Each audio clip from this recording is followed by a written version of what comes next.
بسم الله الرحمن الرحيم الحمد لله رب العالمين الرحمن الرحيم مالك يوم الدين إياك نعبد وإياك نستعين اهدنا الصراط المستقيم صراط الذين أنعمت عليهم غير المغضوب عليهم ولا الضالين اللهم صل على سيدنا محمد وعلى آل سيدنا محمد وبارك وسلم عليه. پرون موږ تاسې د ترجمې په باب مقدماتي خبرې د آدابو د څه شرایطو په لحاظ باندې خبرې وکړې چې د هغه په ځایل کې آخرنۍ خبر دا وه چې سره له دې نه چې نیت هم صفا وي، تقوا هم غوره کړي، د ګناهو نه هم سړی توبه وباسي، ظاهري او باطني طهارت هم په ځان کې راولي، بیا هم چې قرآن عظیم شان تلاوت شروع کوي یا د قرآن عظیم شان د معنا د زده کړې اراده لري، نو چې شروع کوي د الله تعالی په اسم به استعانت کوي، بسم الله به هم ورته وایي. نورې خبرې مو مخکې کړي دي. اوس د دغه بسم الله په متعلق کې لږ لږ خبره وکړو. بسم یعنی باسمه شروع کوم زه په نامه د الله تعالی چې داسې الله چې رحمان او رحیم ده. په دغه کې یو څو خبرې دي. اول خبره ده چې د الله تعالی په نومو باندې استعانت سبب د حل د مشکلاتو ګرځي. د خدای پاک د طرف نه د رحمت دروازه سړي ته خلاصیږي. خو په دغه بسم الله کې درې نومونه د الله تعالی دي: الله، الرحمن، الرحیم. دا درې نومونه ذکر شوي دي. په دغه درې نومو کې حکمت الهی دا ده چې د الله تعالی چې څومره نومونه دي هغه ټول نومونه مندرج دي په دغه درې نومو کې. دا اصل د ټولو اسماء الله دپاره دي. د رب کریم په زرګونو نومونه دي، د ټولو دپاره دغه درې اصل دی، اساس دی. خو په دغه دریو کې دریو شیانو ته عمده اشاره ده: مبدا، معاش، معاد. مبدا دا معنی ابتدا د خلق چې دا دنیا چا پیدا کړي.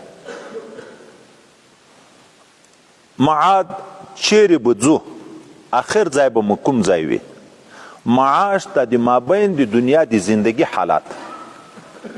په الله ټکي کې اشاره وکړه مبدې ته چې الله د موږ خالق ده، د موږ مالک ده، د موږ رازق ده. هغه ذات ته چې ټولو صفاتو د کمال باندې متصف ده، د ټولو عیبونه منزه ده، د همیش دپاره ژوندی ده، مرګ په ده باندې نه راځي، د چا پیدا کړی نه ده.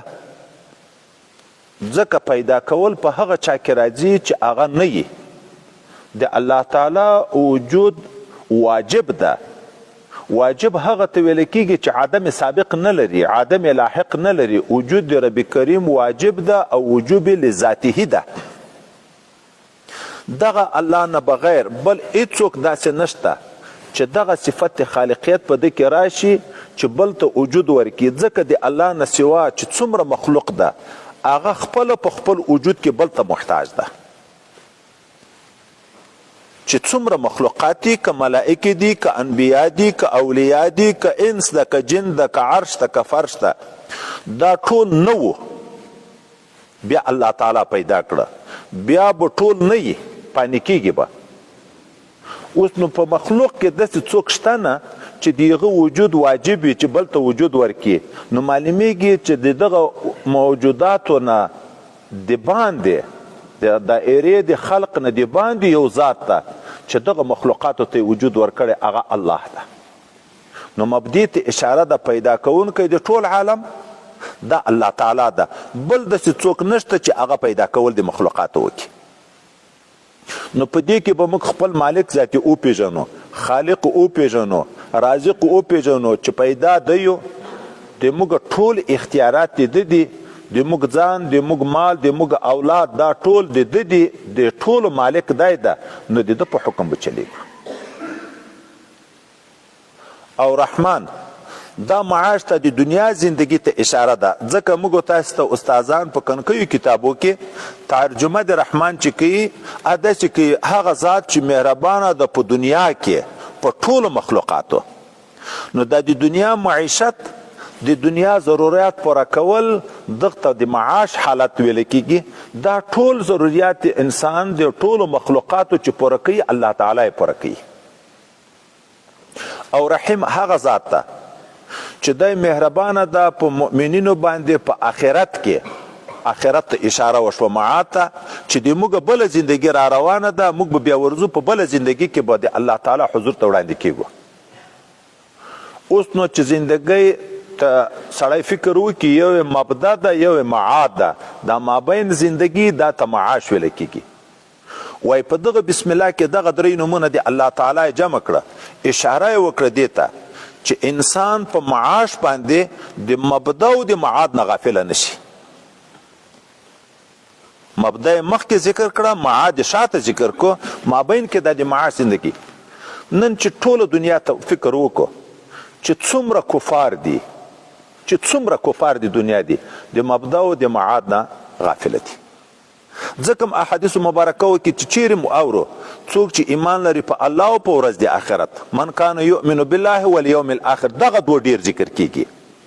وای څوک چې د الله نه غافل نشي، څوک چې د آخرت نه غافل نشي، هغه بیا ګمراه کیږي نه. نو کفار خو علی العموم د خپل خالق نه او د هغه آینده زندګۍ نه د دواړو نه غافل دي، بلکې منکر دي. د دنیا چې څومره ګناهګار مسلمان دي، اخو کفار دي چې څومره ګناهګار مسلمان دي، هغه باندې چې سړی نظر وکړي د دغه معاش د وجې نه غافله شوي دي د مبدا او د معاد نه. دنیا ډیره شوه، سهولیات ډیر شوه، دستي په کور کې نارواوي شروع شي، په دکان کې نارواوي شروع شي، په کاروبار کې نارواوي شروع شي. د ګټلو دپاره دروغ ویایي، د ګټلو دپاره د سود لیار غوره کوي، د ګټلو دپاره چې په غلا یې پیدا کوی شي په غلا یې پیدا کوي، چې په رشوت یې پیدا کوی شي په هغه یې پیدا کوي، خو چې په کومه لیار پیدا کیږي پیدا کوي. الله یې ویر ده چې بیا به پښتانه راپسېږي، قیامت یې ویر ده چې بیا به عذاب وي. نو چې څومره ګناهونه کیږي دا د خواهشات نفسانیه دي، دا د معاش د وجې نه انسان د مبدا او د معاد نه غافله وي. نو دغه هر کار په سر کې به اول بسم الله ویایي، وایي د هر کار په سر کې انسان ته تنبیه ده چې مړی خوري بسم الله ورته ووایه. مبدې ته به اشاره دغه روزي ماته الله راکوي، دستي به هغه مبدې ته اشاره شي چې دا روزي ماته الله راکوي. او معاد ته به د اشاره د دغه روزي بیا د ما نه د دغه شکرانې پوښتنه کیږي چې دا ماته چې خدای پاک روزي راکوي د څه دپاره راکوي. که زه د دغه نعمت ناشکري وکړم بیا خو ما پسې عذاب را روان ده. او شکر د نعمت واجب ده، شکر د نعمت واجب ده. او شکر وی دی ته چې ټول هغه څه چې خدای پاک چاته ورکړي د څه دپاره یې ورکړي په هغه کې مصرف کړي. نو په دغه هر کار په سر کې بسم الله کې عین دغه ته تنبیه ده چې د مبدې نه او د معاد نه سړی غافله نشي.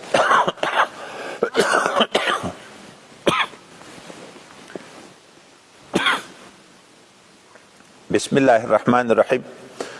بیا که سړی فکر وکړي د دغه بسم الله دا لیکل دغه رسم خط به د قرآن عظیم شان د طرز موافق وي. سین به غاښونه لري، میم به هغه ګرد کور لري. دا موږ خو تخفیفونه دي په لیکلو کې هم ډېر تخفیفونه وي. او بې به داسې ولاړه لیکل کېږي. خو دلته په بې کې یوه نکته ذکر کو. ابتدا د حروفو خو په الف باندې راځي، الف با تا سا حروف هجا د الف نه راځي.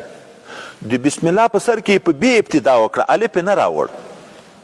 دلته بعضې عجب تفاسیر نکته ذکر کوي، وایي په الف کې ترفع ده، الف ولاړ ده په هغه کې ترفع ده، بې پرته ده په هغه کې تواضع ده.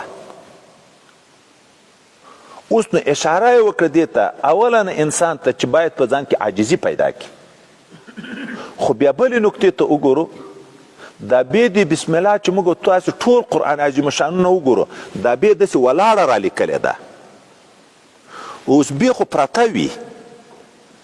پرته وي او دلته لیکل کېږي ولاړه اشاره د دې ته من تواضع لله رفعه الله څوک چې د خدای د رضا دپاره عاجزي غوره کړي په هغه کې بیا خدای پاک رفعت راولي بې پرته ده خو دغه بې کې چې تواضع ده دستي خدای پاک عظمت ورکو طرفه ورکو په الف کې لویي وه په هغه کې باندې ابتدا نه راغله په بې راوسته بې کې پرتوالی ده خو لیکن دغه په سر کې دستي جګواله راغی ځکه چې څوک چې تواضع وکړي د خدای د رضا دپاره الله تعالی به په هغه کې رفعت راولي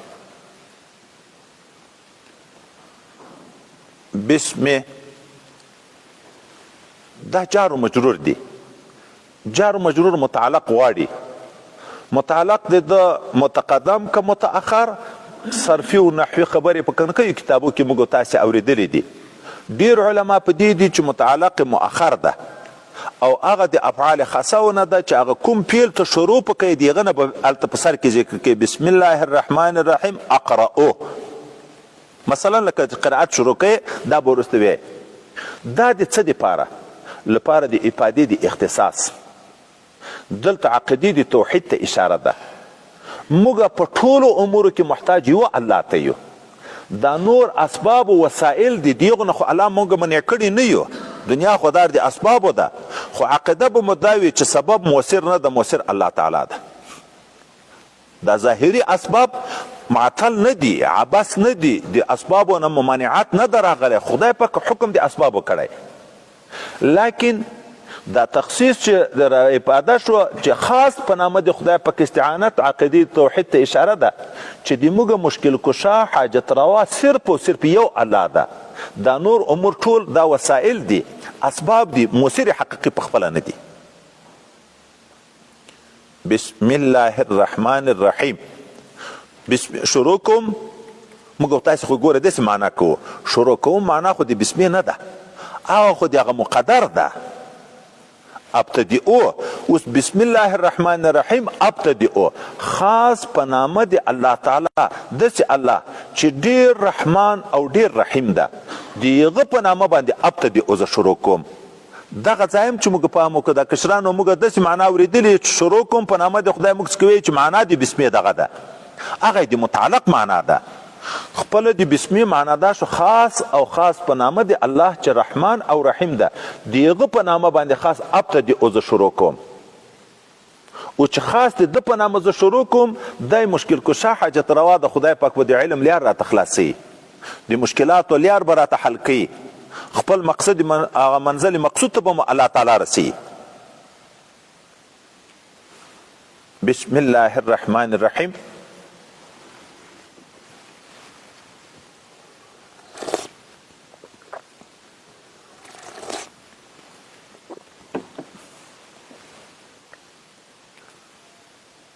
د دې نه بعد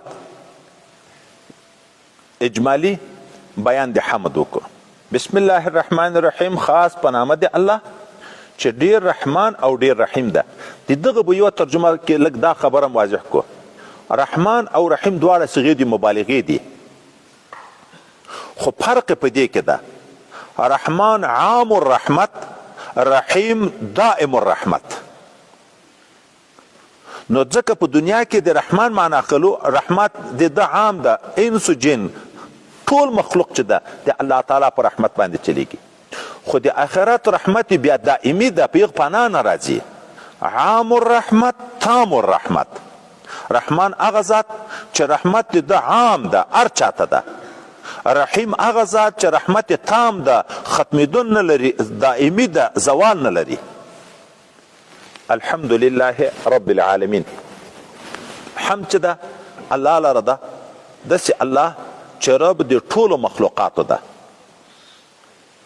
الحمدو که الف لام لپاره د جنس یا د استغراق هر فرد حمد د هر حامد نه چې صادر شوی په هر زمانه کې خاص الله لره ده هر فرد حمد د هر حمد ویونکي نه په هر زمانه کې چې صادر شوی ده هغه خاص الله لره ده اوس دا درې تعمیمات چې هر حمد د هر حامد نه په هر زمانه کې دا د چی شي نه معلومیږي او دا تخصیص چې خاص الله لره ده دا د چی شي نه معلومیږي.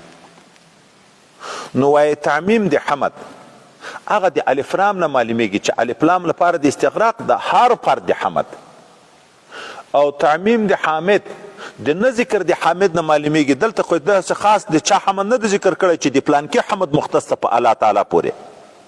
هر فرد د حمد د هر حامد نه چې حامد ذکر نه ده، نو د عدم ذکر د حامد نه تعمیم د حامد ده.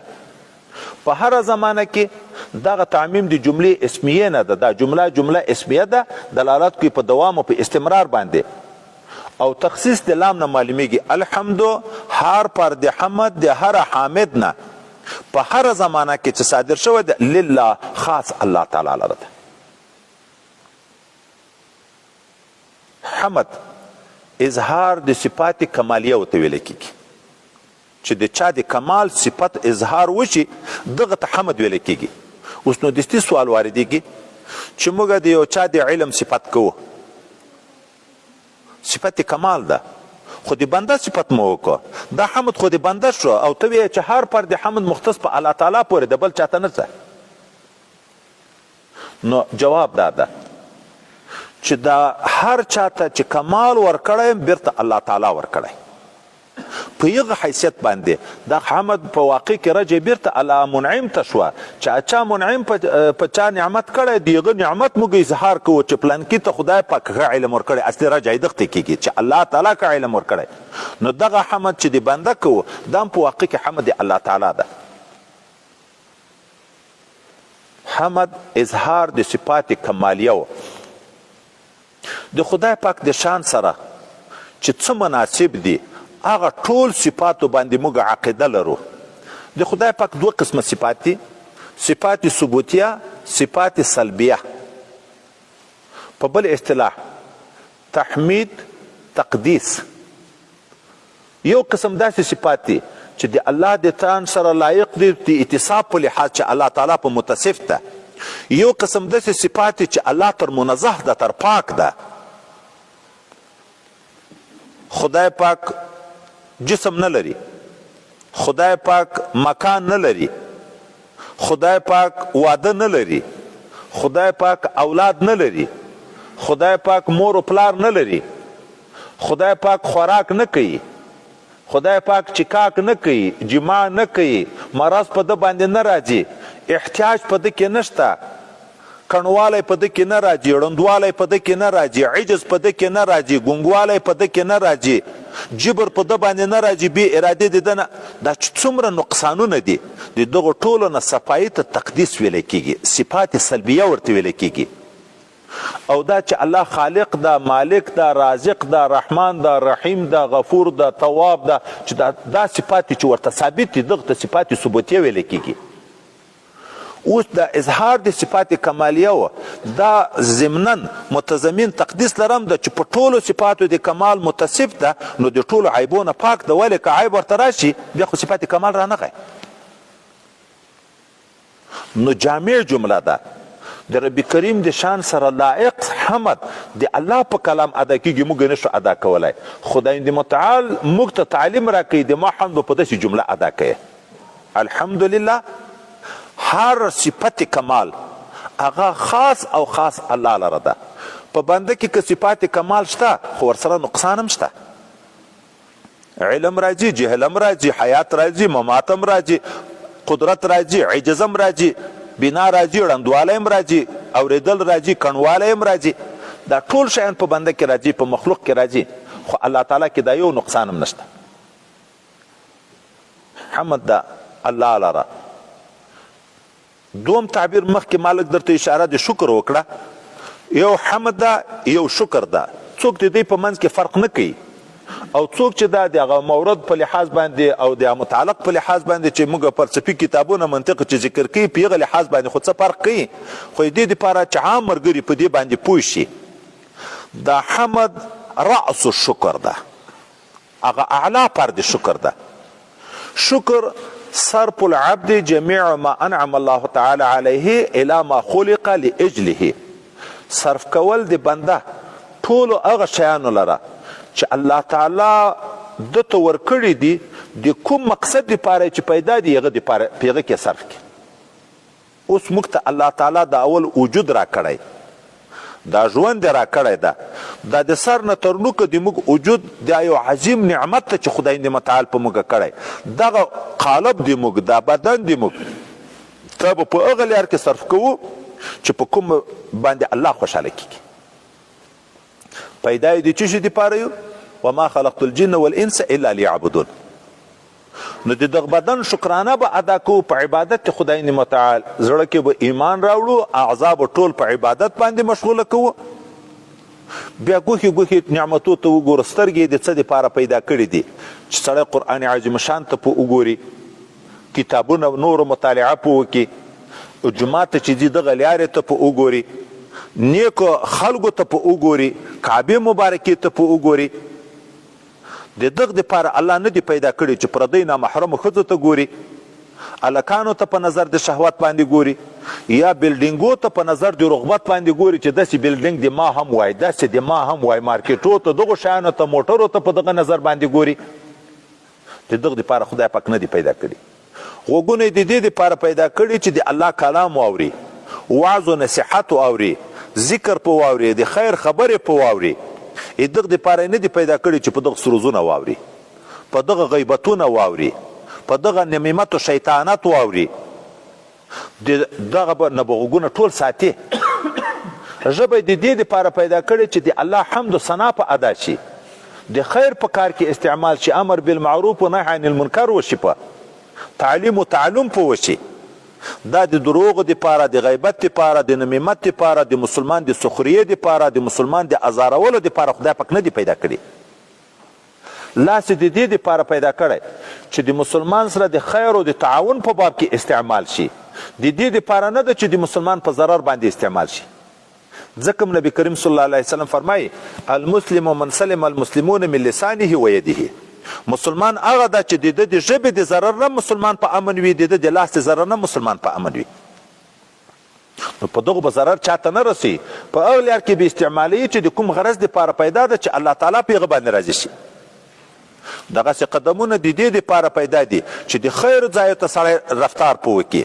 دې دپاره نه دي چې سینماو ته په لاړ شي، د سروزو ځای ته په لاړ شي، د غلاو ته په لاړ شي، د قتل او د ظلم ځای ته په لاړ شي. دغه دپاره الله نه دی پیدا کړي. د دغې وجه نه الله تعالی د موږ نه شکر دائمي غواړي. د شکر دائمي یو فرض ذکر ده چې په هر وخت کې سړی د خدای پاک په ذکر لګیا.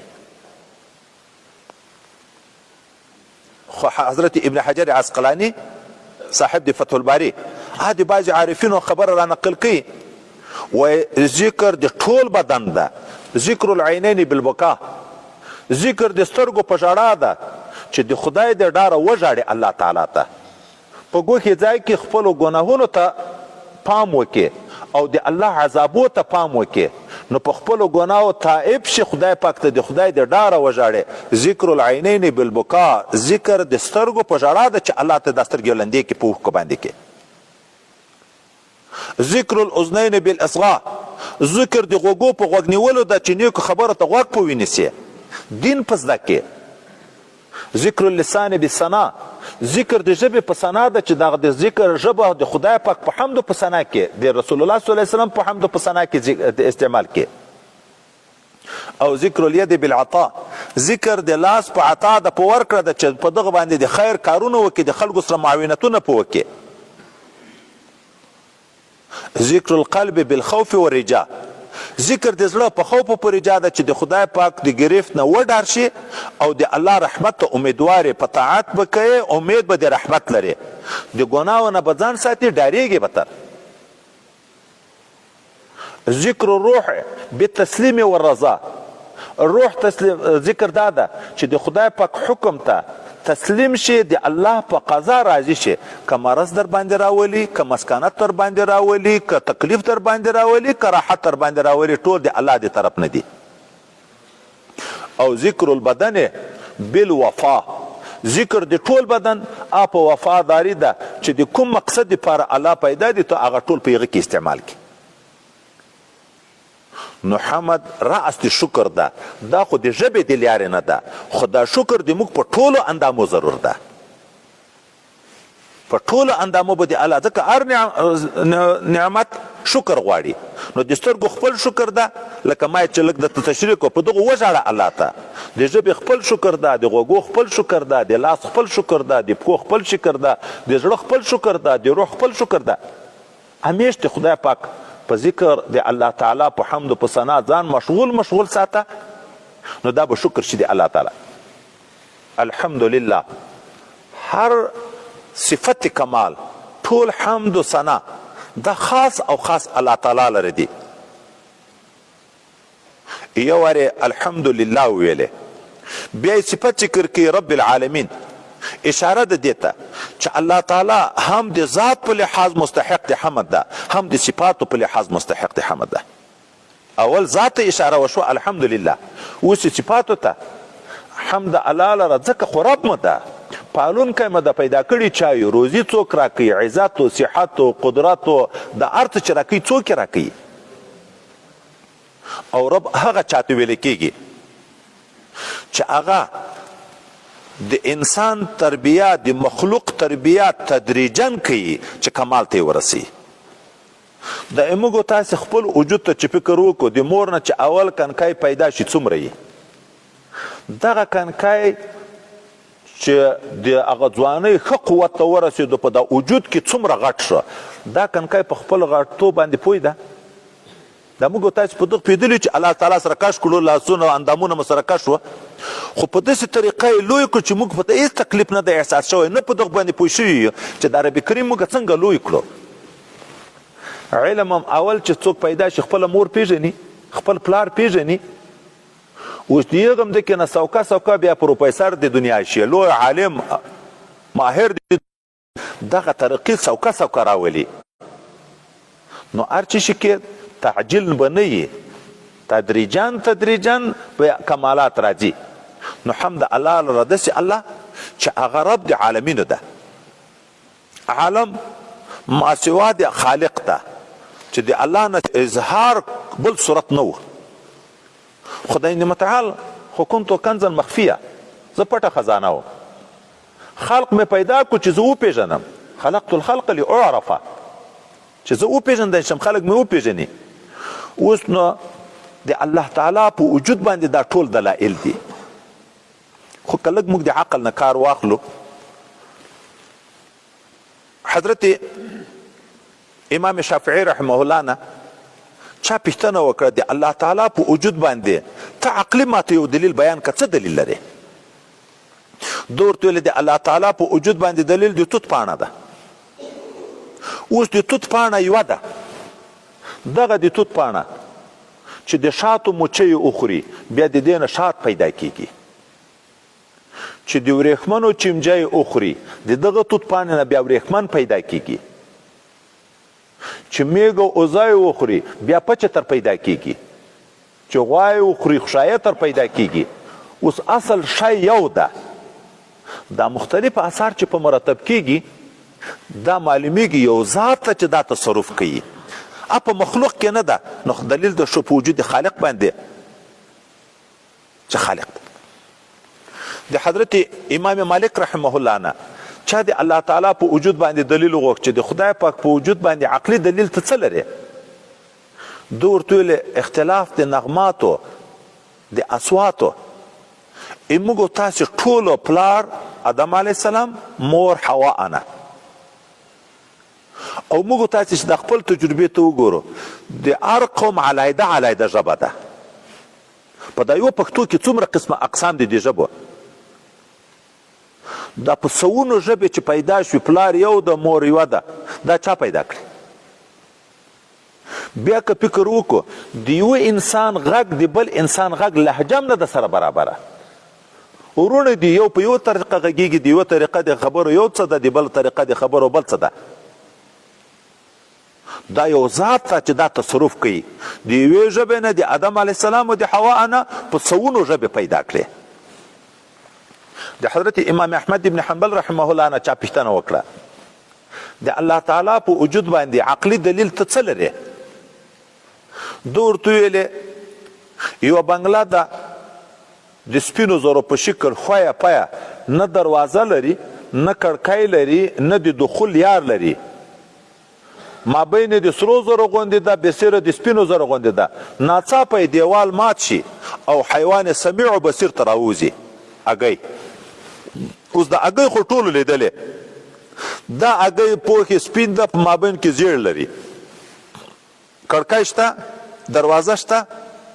دغه اګۍ کې دننه چرګوړی پیدا شي، پښې لري، مشوکه لري، سترګه لري، خوله لري، خېټه لري، چې څنګه پیدا شي بیا دستي ټن ټن ټن هم کوي، بیا منډې وي. د اګۍ په مابین کې دا تصرفات څوک کوي؟ دا دلیل د دې ده چې یو ذات شته چې په دغه باندې قدرت لري، په مخلوق کې نشته، نو خالق ته الله تعالی ده.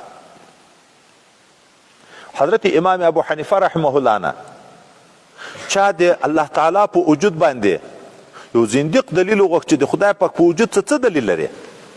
ده ورته ویل ته لري ما اورېدلی دي چې یو لویه کښتۍ دا په سامان باندې په خپله ډکیږي، بیا په خپله روانیږي، هغه مقصد ته په خپله ځان رسوي، هلته په خپله چپه کیږي، خالي کیږي، او هغه سامانونه بیا په دوکانو باندې تقسیمیږي. یا ورته ویل لیونی دا عقل مني چې کښتۍ د ډکم خپله شي، روانه دیم خپله وي، هغه جهت مسیر دیم خپله معلومه وي چې پلانکي دولت ته اوسم، د پلانکي دولت نه پلانکي دولت ته. ده ورته ویلې ښه چې یوه کښتۍ په خپل سر نشي کېدی، دا یوه کښتۍ دا نه خپله ډکېږي، نه خپله خالي کېږي، نه خپله روانېږي، نو دا دومره نظام د دنیا دا په خپله چلېږي. که موږ تاسې دغه دایمي جمتریو ته وګورو، یو عجب ښه دلیل ده. نن چې په کوم ملت باندې لمر راختلی، 1000 کاله مخکې په دغه تاریخ په دغه ملت راختلی و، 10,000 کاله که مخکې زمانه تېره شوي هم دغومره و، که وروسته 10,000 کاله راځي په دغه ملت په دغه تاریخ به په دغه ملت راخیږي. نه یو ملت مخته کېږي نه شاته کېږي، که مخته توب یې دم په مرتب ده، که شاته توب یې دم مرتب ده، که درېدن یې دم مرتب ده. خو معلومیږي یو ذات ته چې دا دومره عظیم نظام چلی، زنديق ایمان راوړ. د کوچي نه چا پوښتنه وکړه د الله تعالی په وجود باندې ته څه دلیل لرې؟ ده ورته وویلې وایي په یو بیابان کې چې زه روان یم، چې پل ووینم په دا پیږم چې په دغه لیار اوښ تیر شوی، چې پچه ووینم په دا پیږم چې دلته اوښ تیر شوی، چې پل بې مؤثره اثر ده، بې مؤثره نه پیدا کېږي، یوه پچه بې اوښه نه پیدا کېږي، نو دا دومره مځکه و اسمان په خپله پیدا شوي. نو حمد الله لره ده چې رب د ټول عالم د عالم ده پیدا کړی، ده یې تربیه کوي، نو دا ټول د ده په وجود دلیل ده. عالم ته عالم ویلی کېږي چې علامه ده په وجود الله تعالی باندې. ففي كل شيء له آیة تدل على انه واحد. ښه چې ما سوا د الله تعالی نه ټول مخلوق ته عالم ویلی کېږي، د الله تعالی په وجود باندې علامه ده، بیا جمعیت یې څه حاجت چې عالمین جمع ذکر کوي. خو ټول مخلوق یو عالم ده، د خدای پاک په وجود باندې دلیل ده. نو دلته وایي دا جمعیت د دې دپاره ده چې اشاره د دې ته چې د عالمونه ډیر دي.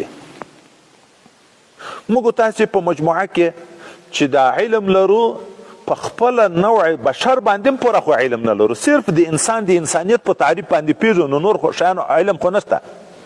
خو لیکن بعضې مفسرین لیکي د الله تعالی 1000 قسمه مخلوقات دي، 600 قسمه مخلوقات په دریابو کې زندگی کوي، 400 قسمه هغه په وچه کې زندگی کوي. چې د اګۍ نه پیدا کېږي یو قسم مخلوق ده ټول. اوس د الله مخلوق ته وګورئ، عظمت ته یې ګورئ چې څومره د اګۍ نه پیدا کېږي یو قسم ده، چې د پریوان نه پیدا کېږي دا دوم قسم ده. دا نور مخلوقات موږ نومونه زده دي، یې درک راته لګېږي چې چی شي نه پیدا دي.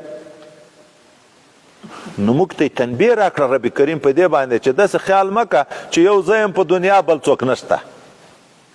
د الله عالمونه دومره ډیر دي چې د موږ د علم د احاطې نه ډیر وتلی دي. خو دا ټول الله ته محتاج دي، ټول الله تعالی پیدا کړي دي، ټولو رازق الله ده، د ټولو مالک الله ده. نو موږ باید په هغه الله اعتماد وکړو.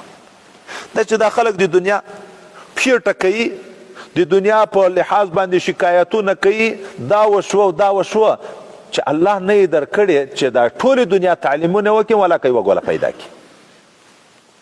حضرت نبی کریم صلی الله علیه وسلم صحابي مبارک ته وی ګوره په هر چیز کې الله ته توجه کوه که ټول مخلوق سره یو ځای شي او اتفاق وکړي چې زه تا ته ګټه در ورسوم نشي در رسولی مګر هغه ګټه چې الله درته لیکلي خو که ټول مخلوق په اتفاق شي چې تا ته ضرر در ورسوي نشي در رسولی مګر هغه چې الله تعالی درته لیکلي.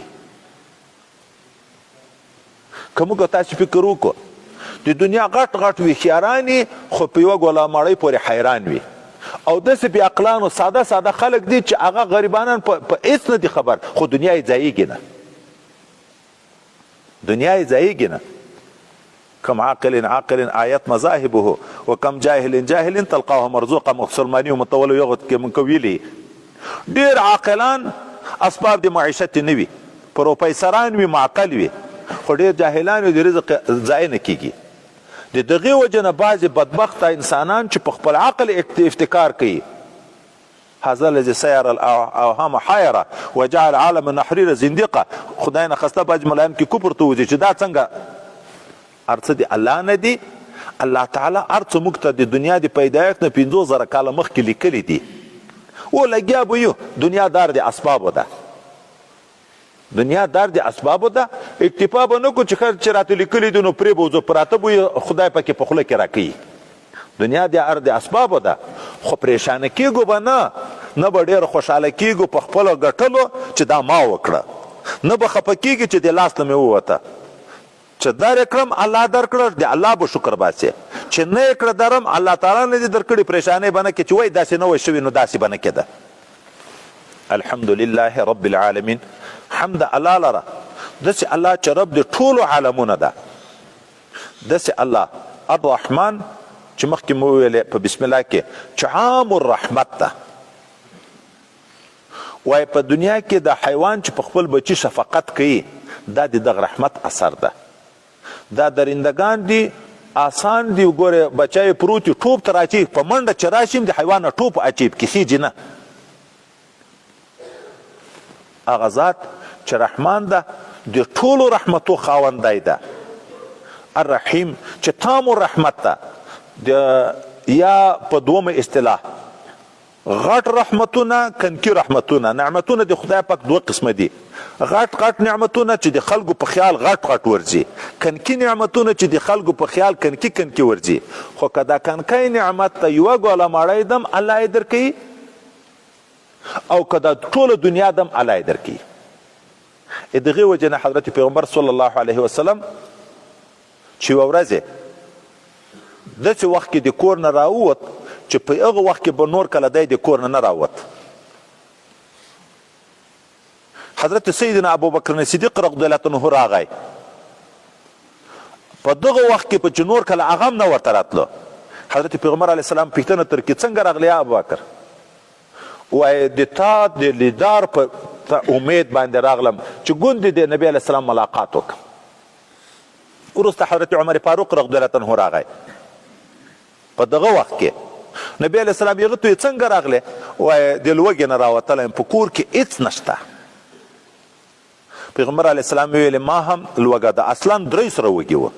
حضرت پیغمبر علیه السلام ورته درځئ چې لاړ شو د حضرت ابوالهیثم رضی الله عنه کور ته مالدار و او مخلص و.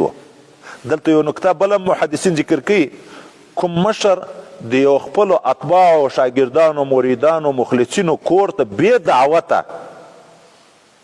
دعوته ورتلی شي په دې شرط چې په دا پیږي چې په هغو نه بوج کېږي تا په ورتګ هغه خوشحاله کېږي. نبي علیه السلام ته یې دعوت نه و کړی هغه او دا دواړه شیخین مبارکین ورغله د کور ته. بیبي مبارکه نه یې پوښتنه وکړه چیرې د حضرت ابوالهیثم وایي خوږې اوبه راوړي عامې اوبه د مدینې منورې تروې وې ډېرې خوږې اوبه به یو نیم کوی کې پیدا کېدې. چې کله هغه راغی ژای کېښه او په ډېر مینو په عشق و محبت راغی پیغمبر علیه السلام ته غېږ ورکړه مرحبا ورته د خوشحالۍ اظهار کوي. بیا پیغمبر علیه الصلاة والسلام بیا یې باغ ته په باغ کې په ځای ورته وړی دستي جګېږي د خرما د وښکالو نه یو وښکالی ورته راپرې کوي راوړي مخ ته ورته ږدي. پیغمبر علیه السلام ورته ولې دې هغه پخې نه راوشکولې ټول وښکاله دې ولې راوشکوه؟ دی ورته یا رسول الله صلی الله علیه وسلم ځکه مې ټول راوړ چې ته یې پکې خوښ کړې، چاته نیم پوخته خوند ورکوي، چاته پوره پخې خوند ورکوي، خو مخلص و، خپله دنیا ته قربانوله چې ته یې پکې خوښ کړې. هغه اوبه یې ورته راوړې. بیا پیغمبر علیه الصلاة والسلام چې دا خرماوي او صدیق اکبر او حضرت عمر وخوړې، د اوبه یې وچکلې. حضرت ابوالهیثم رضی الله عنه جګ شو چې مړی بندوبست وکړي. نبی علیه السلام ورته ویل ګوره د لوشلو شی چې نه کې حلال، په دې پوه شو چې پسه حلالوي، چې د لوشلو شی نه کې حلال، شفقت یې په هغه باندې کوه. چې هغه روان شو، حضرت صدیق اکبر حضرت عمر ته مخ راواړوه. دغه نعمت به هم د موږ نه په ورځ د قیامت پوښتنه کېږي. سوړ سیری، سړې اوبه، خوږې خرماوې مو وخوړې، خو دا پوښتنه نه کېږي چې په کومه لار دې ګټلې وه. دغه ځای کې یو نکتې ته اشاره وکړو. د نعمتو د دنیا د ګټلو پوښتنې مختلف قسمونه دي. د عام د کاروبارو د دنیا د ګټلو پوښتنې ډېرې دي. په کومه لار دې وګټله، په کوم لار کې دې مصرف کړه، د آخرت لپاره د کومه ذخیره کې جوړه کړه. دا چې په خپله کسب کوي، تجارت کوي، دا پوښتنې ورسره تړلې دي. دلته خو هدیه وه، دا پوښتنه نه چې په کومه لار دې ګټلې، دغه مشکل خو نه وه، خو د شکرانې پوښتنه به کېږي چې د دغه نعمت یې څومره شکر ادا کړه. ګورې پیغمبر علیه السلام موږ ته تنبیه راکوي د ډېره سختې لوږې نه د کوره راوتلی، خو چې سړی اوبه، سوړ سیری، خرما ورته پیدا شو، دستي آخرت ته پام و. دا معاش د معاد نه، د مبدا نه غافله نه وکړه، دستي چې الله تعالی دغه نعمت په موږ باندې وکړه، د دغه نعمت په هم د شکرانې پوښتنه په ورځ د قیامت د موږ نه کېږي. نو هغه ذات چې عام رحمت ته، تام رحمت ته، یا د غټو نعمتو چښتن ده او د کنکیو نعمتو ده، که کنکی نعمت هم الله یې ورکوي، که غټ نعمت هم الله یې ورکوي. مالک یوم الدین هغه ذات چې دی چښتن د ورځې د جزا ده. دین بدلې ته ویل کېږي، کما تو دینو تو دانو، څنګه عمل چې کوې دغسې بدله به په قیامت کې درکول کېږي. فمن يعمل مثقال ذره خیرا یره ومن يعمل مثقال ذره شرا یره. که چا د ذرې غوندې نیک کار کړی وم عوض به یې وویني په قیامت کې، که چا د ذرې غوندې بد کار کړی وم عوض به یې وویني په قیامت کې. خدا چې الله تعالی مالک یوم الدین د قیامت ورځ، خو د دنیا مالک هم ده. تخصیص د ورځې د قیامت د اهتمام دپاره کوي. په دنیا کې د پاچاهي په نامه باندې ډېر خلک دعوهګیر دي، پلانکی پاچا او پلانکی پاچا او پلانکی پاچا. خو ورځ د قیامت چې راشي، ټول خلک به په ځان پورې حیران وي. د پاچاهي دعوه او تصور به ختم شي. د رب کریم د طرف نه به اعلان وشي لمن الملک اليوم، نن ورځ پاچاهي د چا ده؟ هیڅوک جواب نشي کولی چې ویې چې د ما ده. بیرته به الله تعالی وی لله الواحد القهار، د الله ده چې هغه واحد ذات ته شریک نه لري او په هر څه باندې غالب ذات ده. او موږ ته هم تنبیه ده چې عام قیامت را روان ده، د جزا ورځ، څنګه عمل چې کوې بدله به درکول کېږي. هم د هغې ورځې د حساب او د کتاب مالک الله تعالی ده. د الله تعالی نه په منډه خلاصېدی شي، نه په زور خلاصېدی شي، نه په رشوتو خلاصېدی شي، نه په چالاکي خلاصېدی شي، نه پټوالی پکې راځي. هلته هغه په هر څه د موږ خبر ده. مالک یوم الدین تر دغه ځایه پورې د رب کریم صفات مبارکه ذکر شوه. او موږ تاسې تفاسیر لیکي، بلکې د بلاغت کتابونه لیکي چې طریقه د کلام چې بدله شي، د غیبوبت نه خطاب ته التفات ورته ویایي. تر اوسه اسماء ظاهره ذکر کېده، د غایب د قبیلې نه و، اوس خطاب ذکر کېږي. ایاک نعبد، ای خدای پاک خاص تا ته عبادت کو. خبره مخامخ شروع شوه. تنبیه ده په دې باندې چې د اوله نه حمد و ثنا د خدای پاک په ښه حضور ووایه، چې داسې کیفیت پیدا شي لکه رب کریم چې په سترګو باندې وینې. موږ تاسې د سبا سبق کې به بیا اولئک علی هدی من ربهم کې خبره وکړو چې په اولئک خو اسم اشاره ده، محسوس ته اشاره کېږي. مخکې خو محسوس شی نشته، خو موصوف بصفات شته. موصوف بصفات چې صفات مستحضر کې لکه خپله چې دی په سترګو وینې، خو د خدای پاک عبادت خو موږ ته حکم هم دا ده ان تعبد الله کانک تراه، چې ته به د خدای پاک عبادت داسې کوې لکه ربي کریم چې په سترګو وینې. که ته یې نه وینې دی خو دې وینې. اوس چې استاذ ته شاګرد مخامخ ناست وي، دواړو سترګې سره لګېږي، دا شاګرد چې یو وارې رښتیا شاګرد وي د پوره آدابو لحاظ ساتي چې استاذ مې ویني مخامخ راته ګوري. خو چې کله د استاذ توجه په بل طرف باندې واوړي دی بیا په بل طرف شي، که یې وخندل، که یې مجلس شروع کړو، که یې بل څه وکړه. ولې په استاذ کې حالات بدلیږي. د شاګرد په حال کله خبر کله نه ده خبر، خو چې ورته ګوري د شاګرد په حال خبر ده، چې نه ورته ګوري بیا نه ده په خبر. اوس په دا حضور او نه حضور او غیبوبت او په دغه کې چې فرق راغی، شاګرد چې لحاظ د ادب کوي د خپلو لیدلو د وجې نه کوي چې زه استاد وینم ادب یې وکړم، که په واقع کې د دغه وجې نه کوي چې دی مې ویني خو استاد مې ویني ځکه ادب کوي. که نه استاد به ناست دی دی به ویني، خو چې استاد د بل چا سره په مجلس لګیا ده دی په خپل مجلس باندې لګیایي. د استاد لیدل د ده نه دی باعث د ادب، د استاد علم چې استاد په ما علم لري. دوم حال بیا د مراقبې ده، فإن لم تكن تراه فإنه یراک. مراقبه نگهداشت چې اوس استاد شاګردانو ته سبق ووایي او بیا دا استاد دلته کوټې ته لاړ شي، په دا کوټه کې کړکۍ وي پټ درېږي، دا شاګردان په دې پوه وي چې ما ته راګوري، ویني نه. دا بعضې شیشې دي د یوه طرف نه سړی پکې ریدې کېږي د بل طرف نه، چې شاګردان په دې پوه وي چې دی مې ویني. که شاګرد یې نه وینم ادب کوي، که شاګرد یې نه وینم په سبق کې کوشش کوي. ولې خو یې چې خو دغه د دی مې ویني، که زه یې نه وینم هم. اوس دا خو د مخلوق په نسبت خبره ده، د الله په نسبت باندې فرق نشته. که موږ یې وینو که یې نه وینو دی مې ویني، که موږ یې وینو که یې نه وینو.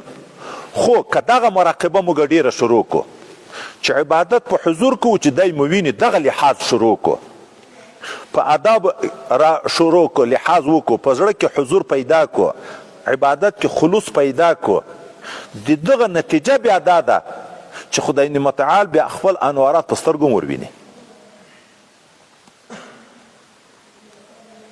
څوک چې ظاهر په شریعت باندې مزین کی، الله به باطن په مشاهده باندې مزین کی. وای مراقبه زینه ده د مشاهدې دپاره. اول په اوله باندې سړی مشاهدې مقام ته نه رسیږي.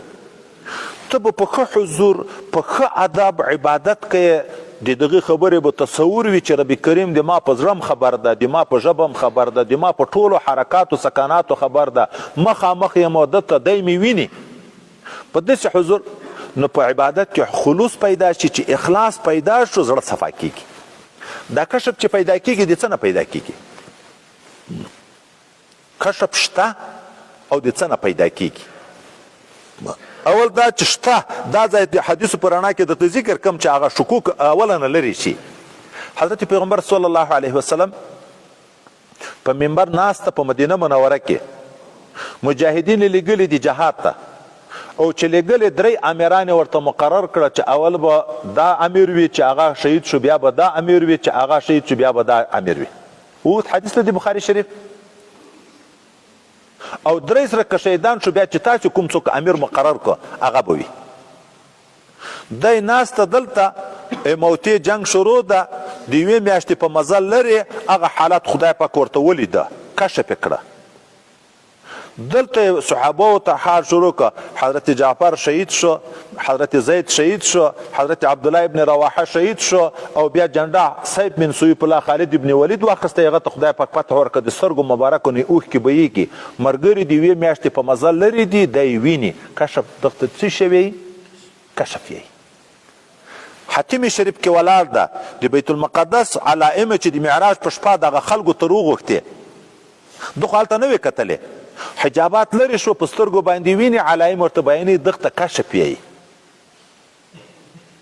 داسې مثالونه ډېر دي ذاتي. دا د څه نه پیدا کېږي؟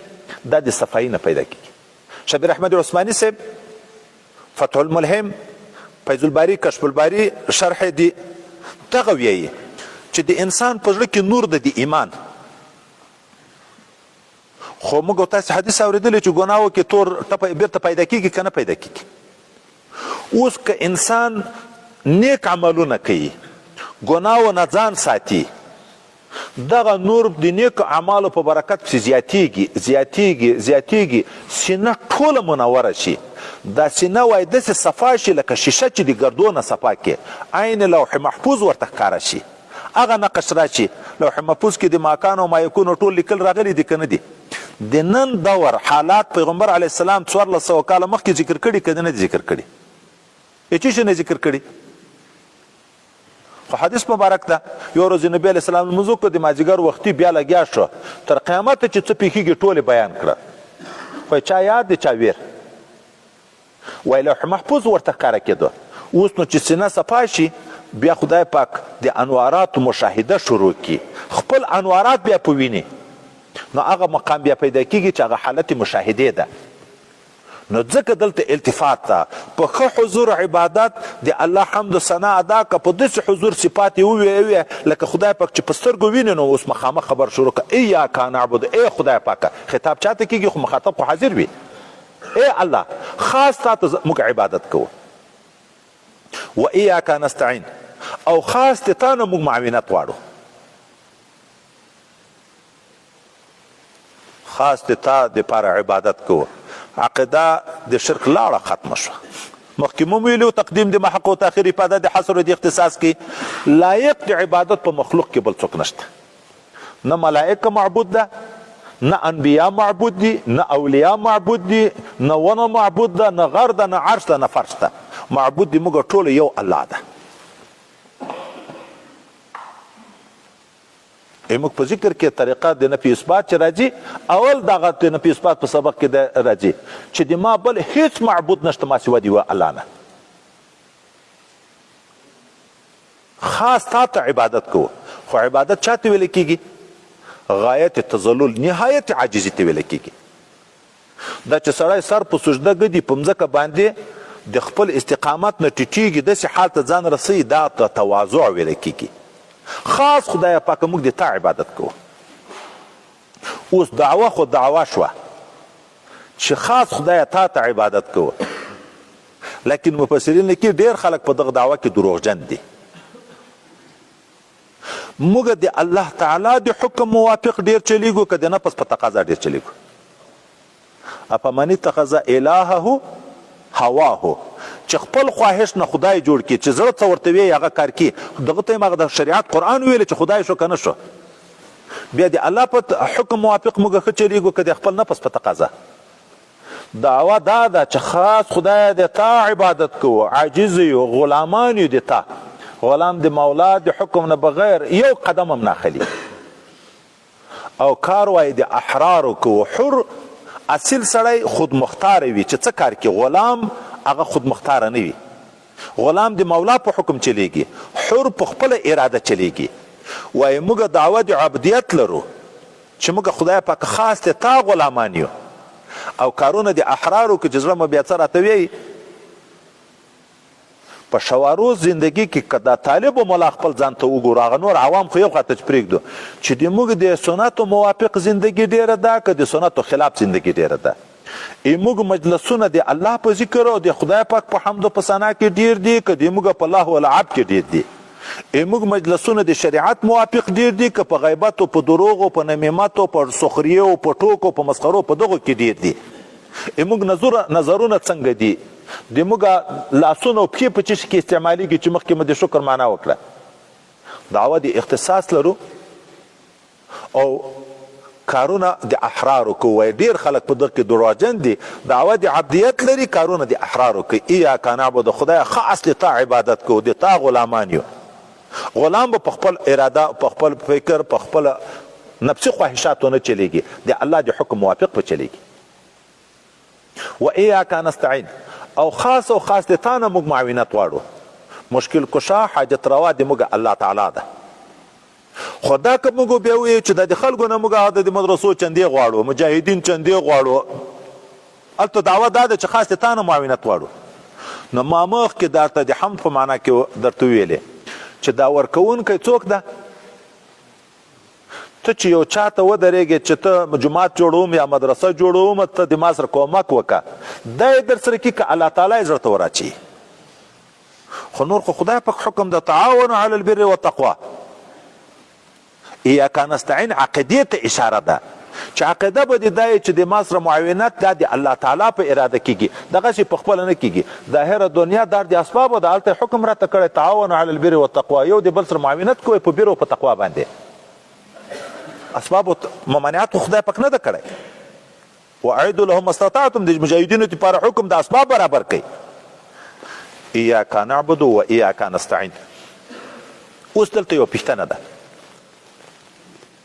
دا سړی چې لمونځ کوي کله په جمع کله ګوښی په جمع کې خو قرائت امام ویي امام چې قرائت ویي هغه به د مقتدانو لحاظ د ځانه سره ساتي نو نعبدو چې صيغه د متکلم الغیر امام ویي نستعین چې د متکلم الغیر ویي اهدنا چې د متکلم الغیر ضمیر کې استعمالي د عوامو د مقتدیانو لحاظ به د ځانه سره کوي ای الله موږ دا ټول چې ولاړ یو تا ته په عبادت تا ته عبادت کوو امام که د ځان تخصیص وکړي دا خیانت د قوم سره موږ دا ټول د تا نه معاونت غواړو دعا چې کویم د نیت په دې ټولو کې اهدنا موږ ټولو ته خدای پاک هدایت وکړي دلته خو مشکل نشته خو که سړی ګوښی لمونځ کوي لکه موږ تاسې سنت کوو نفل کوو یا چا نه جمع تیرې فرض کوو هلته موږ ایاک نعبدو ویایو که ایاک اعبدو خو هلته هم نعبدو ویایو اوس د مفرد په ځای چې صيغه د متکلم الغیر ذکر کیږي دا خو ځای خو د مفرد ده صيغه د متکلم الغیر چې ذکر کیږي دا خو د تعظیم دپاره ذکر کیږي لکه ربي کریم په قرآن عظیم شان کې د ځانه چې تعبیر کوي په ضمیر د جمع باندې کوي اخو د تعظیم دپاره وي عبادت د عاجزي ځای ده که د ځان د تعظیم ځای ده ځان به غټ فرض کوي لکه ډېر خلک که ځان به عاجزي کوي په ځان کې ښه چې که یې عاجزي او ویایې موږ زه نه موږ جمع ذکر کوي دا خو لپاره د تعظیمي دا خو لویي ده په ځان کې نو دا څنګه موږ په جمع څخه ذکر کوو نو جواب دا ده چې موږ چې عبادت کوو په عبادت کې به د نیکو خلکو د خدای پاک د نیکو بندگانو لحاظ د ځان سره شریکوو خدای وکړه موږ ټول نیک بندگان د تا عبادت کوو موږ ټول نیک بندگان د تا نه معاونت غواړو ګټه یې څه ده یم زه ګوښی ولاړ او د دنیا د ټولو مسلمانانو د نیکو خلکو د ځان سره نیت کوم چې موږ ټولې دنیا انسانان لپاره د دې چې په دغه ټولو دنیا انسانانو کې داسې خلک شته چې د هغو عبادت رب کریم یقیني قبلوي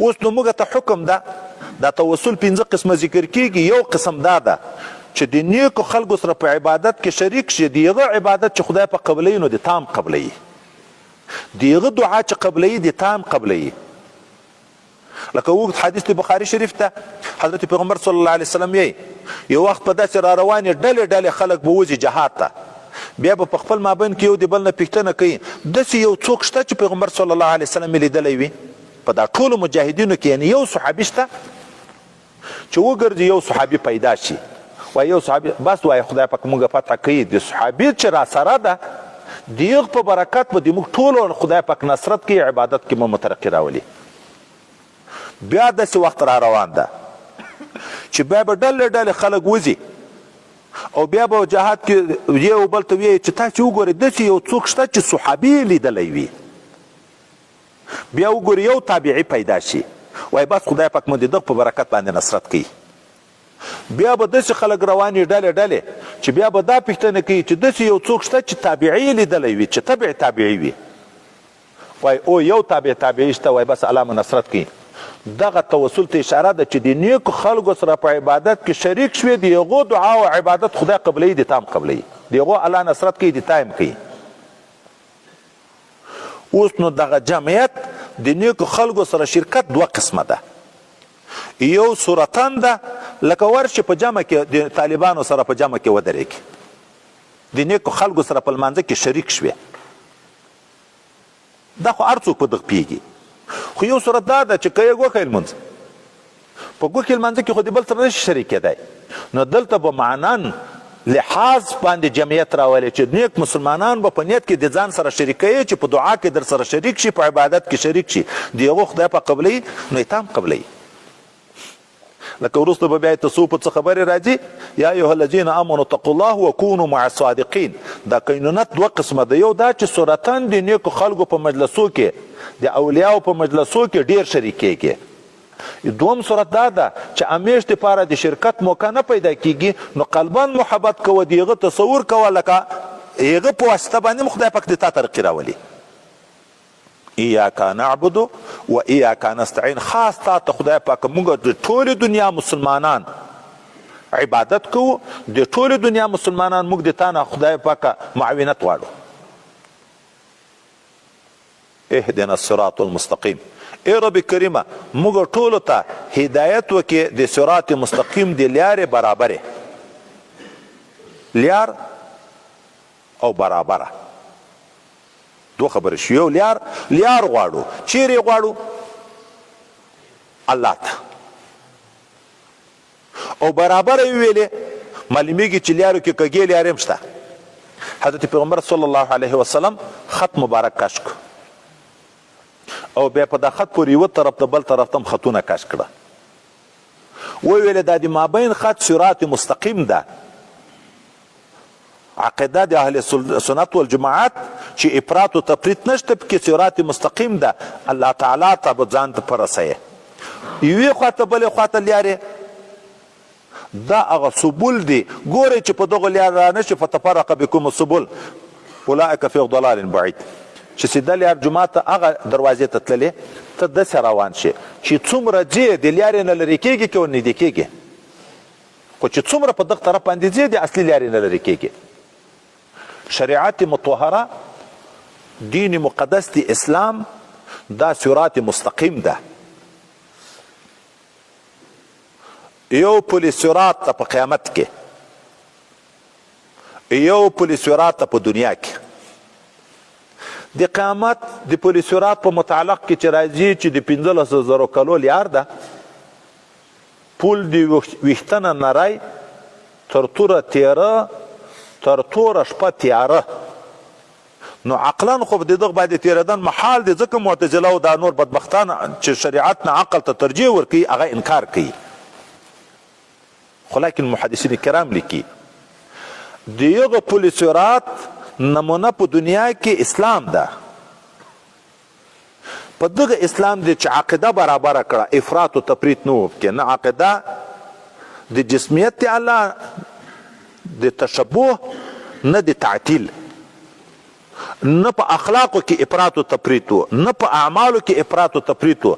درمیانه حال عقیده، اخلاق، اعمال و. په دغه ځان برابرول دا دومره سخت دي په دنیا کې لکه په پل صراط تیریدن په قیامت کې.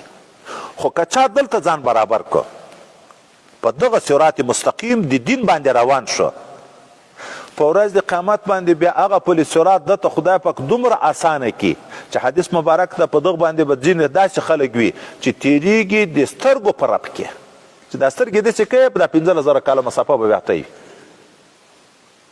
څوک د تیز هوا په شکل په تیریږي، څوک د تیز رفتار آسانو په شکل په تیریږي، څوک د اوښانو د مزل په شکل، څوک پیاده منډې چې وایي، څوک په تیز قدم ځي، څوک سوکا سوکا ځي، څوک به کله لویږي کله. دا ولې فرق ده؟ خو اعمال او عقاید او اخلاقو کې فرق ده.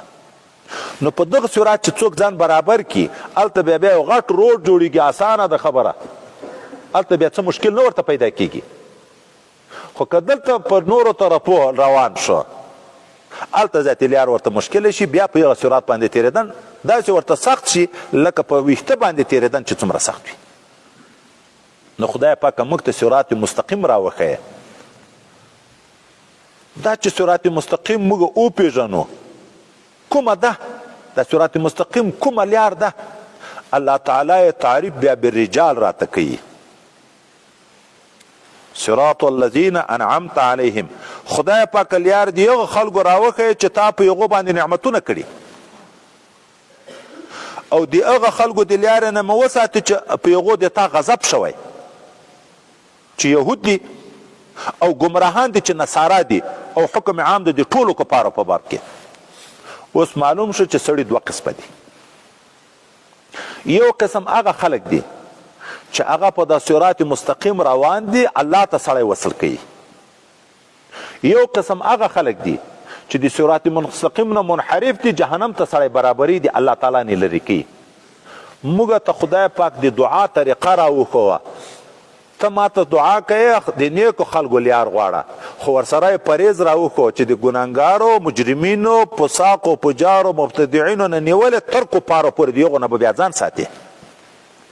ډاکټر چې چاته دوایي ورکوي، یوه طرف ته دوایي ورکي، بل طرف ته پرهیز ورکي. که مریض دواړه عملي کي، هم دوایي په ترتیب د ډاکټر خوري او هم پرهیز د هغه شیانو نه کوي چې ډاکټر تر منې کړی، امید د صحت بالکل ډیر زیات ده او په ډیر کم وخت کې خدای متعال صحت نصیب کړي. خو که دوایي نه خوري په ترتیب د ډاکټر یا پرهیز نه کوي، امید یې وایي د صحت بیا نه لري. نو دوه لارې شوې، یو صراط مستقیم، بل صراط غیر مستقیم. جند الله، جند الشیطان. لن تعبیر وکړو. دوه ډلې، یو د شیطان په لار روان او یو د رحمان د الله تعالی په لار باندې روان. موږ ته د دغو څلورو ډلو لار راوښیه، د نیکو خلکو لار راوښیه چې تا په هغو باندې خصوصي نعمتونه دي. هغه څوک دي؟ هغه نیک خلک څوک دي چې موږ وایو خدای د هغو خلکو لار راوښیه چې تا په هغو نعمتونه کړي؟ څلور ډلې دي. اولئک مع الذین انعم الله علیهم من النبیین والصدیقین والشهداء والصالحین. قرآن یفسر بعضه بعضا.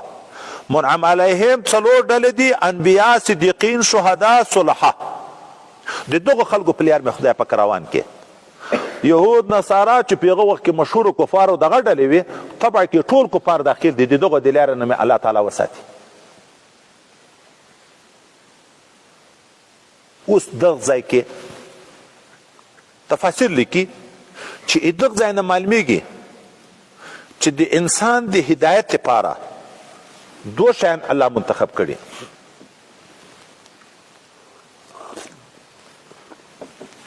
کتاب الله، رجال الله. کتاب الله، رجال الله. کتاب الله سبا سبق کې را روانه ده، ذلک الکتاب لا ریب فیه هدی للمتقین. خو دوم دی رجال الله. کتاب الله بی رجال الله نه، رجال الله بی کتاب الله نه، یو هم د چا د هدایت لپاره کفایت نشي کړی. غټ رجال الله اول په فهرست کې انبیا دي، 1,40,000 کم زیات انبیا خدای پاک را لېږلي. کتاب الله هر یو ته کتاب، صحیفې، قانونونه په لاس باندې ورکړي دي. اوس که صرف کتاب وای کفایت کړی، بیا انبیا ولې منتخب کول؟ که صرف انبیاو کفایت کړی د هدایت لپاره، بیا کتاب ولې ورته نازلوه؟ نو معلومیږي چې د خلکو د رهنمایي، د خلکو د پویولو، د خلکو د هدایت لپاره دواړو شیانو ته ضرورت دی، چې یو کتاب الله، بل رجال الله. لہذا که یو څوک دعوګیر دی، که سړیتوب شي، خو چې په قرآن علم نه وي، په دین علم نه وي، په دین رفتار نه وي، دا ګمراهي ده. که په اواره آلو جیم استدراج ده. دغه ولی او دغه اوس وخت کې خو نبیان اسه نشته چې مخکې وخت کې خوارق کار کول د نبوت دعوی درلود، حتی د نبی علی السلام په وخت کې هم درلود. یغه ته نبی ویل کېږي دجال ورته وی چې دعوه د نبوت وکم دجال ده، ځکه کتاب الله نشته ورسره، په دروغ لګیا ده. دغه کتابونه چې د قرآن او د سنتو د خلاف دي، د دین د کتابو خلاف، چې هر څومره ښه قوانین څوک وضع کړي، د انسان د هدایت لپاره هغه کفایت نشي کولی. د ګمراهي ذریعه ده. که زره شته که هر کتاب ده، خلک به تباه کوي. اوس دا چې موږ خدای پاک ته په هر رکعت کې، په هر لمانځه کې سوال کوو چې خدای پاک د نیکو خلکو په لار مې روان کړي، د بدو نه مې وساتي. نیک خلک څو دي؟ څلور ډلې دي. انبیا، دوم صدیقین، دریم شهدا، څلورم صالحین. اوس د دغو په لار باندې رفتار الله ته چې سوال کوو، د دغه نو څه معنا ده؟ د نبی په لار روانتوب وخت کې خو څه مشکل نشته، خو نبی خدای پاک را لېږلی دی د خلکو د هدایت لپاره، کتاب ورسره ده، معجزې ورسره موجودې دي. اطیعوا الله و اطیعوا الرسول کې به راشي. د صدیقینو لار غواړو، صدیقین څوک دي چې لیارې غواړو موږ؟ صدیقین اولیاء کاملین هغه څوک چې رښتونی وي په دعوه د اسلام کې، په دعوه د ایمان کې، عمل خاص او خاص د خدای د رضا دپاره وي. وای صادق هغه چاته ویل کېږي چې صادق په دعوی د احوالو کې. طالبي یو حال ده، مجاهدتوب یو حال ده، صوفیتوب یو حال ده، ملاتوب یو حال ده، پیری یو حال ده چې دا خلک یې دعوې لري. اوس نو که یو سړی د کور نه ووت، په بستره یې اخیستې ده، کتاب ورسره ده، په مدرسه کې پروت ده، په ظاهر نوم د چا یادېږي؟ اوس نو دغه طالب که په دغه دعوه د طالبي کې رښتیا و چې رښتیا په دغه نیت وتلی و چې د خدای پاک دین زده کم، د خدای پاک په دین عمل وکم، الله راضي کم، نو دا رښتونه ده په دغه دعوه کې. او که نه چې کور د کاروبار نه به خلاص یې، هلته به د خوراکو د چکاک بندوبست موجود دی، د کمرې د کرایه نه به موجود دی، نور به ګرځې په بازار کې چکرې به وایې. دا طالب نه ده، دا دروغجن ده په دغه دعوه د طالبي کې. راغلی یم ترجمې ته، مثلا لکه نن موږ طالبان یو د ترجمې، کور پرېښی، قریبان پرېښی، راغلو ترجمې ته چې د الله کلام زده کوو، د الله د رضا دپاره آداب مو دا 2 ورځې تاسې بیان کړي دي. اوس نو که موږ رښتونی په دغه دعوه کې د قرآن عظیم شان هغه آدابو کې چې ما د ایمان او د محبت او د عمل او ټول خبرې شیان درته کړي، هغه به په ځان کې راولو که نه؟ او که نه راغلم ترجمې ته، ګرځم په بازار کې،